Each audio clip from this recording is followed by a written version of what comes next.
Welcome, dear listener, to Story Lantern, where stories become gentle lights to guide your path. Tonight, I want to share with you a story about a boy who lived in constant hurry until life itself taught him a lesson that changed everything.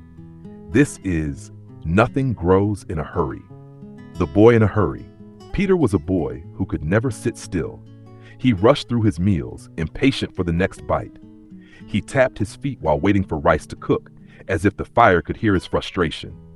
Even in the garden, he glared at the guava tree, angry that it wasn't giving him fruit fast enough. "Why does everything take so long?" he would complain. To him, time felt like an obstacle, a stubborn wall keeping him from what he wanted. Old Man and the Seed. One quiet afternoon, Peter wandered into the forest. There, under a great tree, he saw an old man digging a small hole in the soil. "What are you planting?" Peter asked. The old man looked up with gentle eyes. "I am planting time," he said softly. Peter frowned. "Time? You can't plant time." The old man smiled and placed a tiny seed in Peter's hand. "This seed will grow, but only if you stop rushing. It will not listen to impatience. It will only grow with patience." Peter didn't understand, but he took the seed home, curious to see what would happen.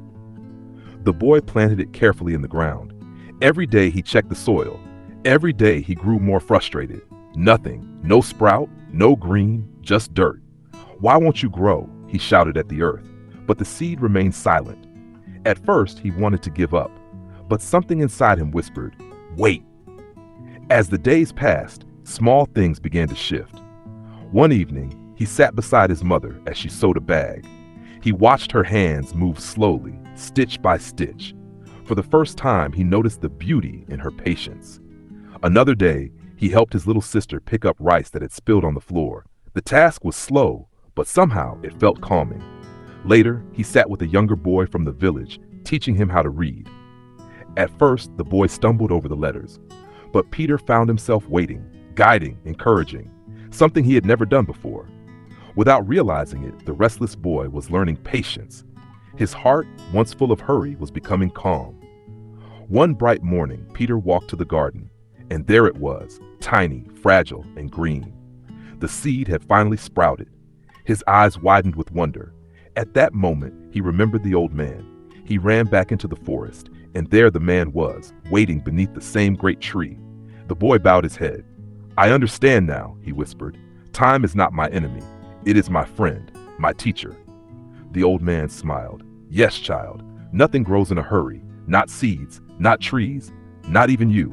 Everything has its own time." From that day on, Peter lived differently. He no longer demanded the guava tree to bear fruit. Instead, he watered it, cared for it, and trusted that one day it would give. And indeed, in time, the tree blossomed, its branches filled with sweet guavas. As Peter tasted the fruit, he finally understood. Life unfolds when it is ready. And the greatest gift we can give ourselves is patience. Dear listener, perhaps you too have seeds in your life, dreams, goals, hopes that seem to be taking too long. Remember this: nothing grows in a hurry. Trust the process. Cherish the present moment. And in time, what you are waiting for will bloom. This is Story Lantern. Thank you for listening tonight.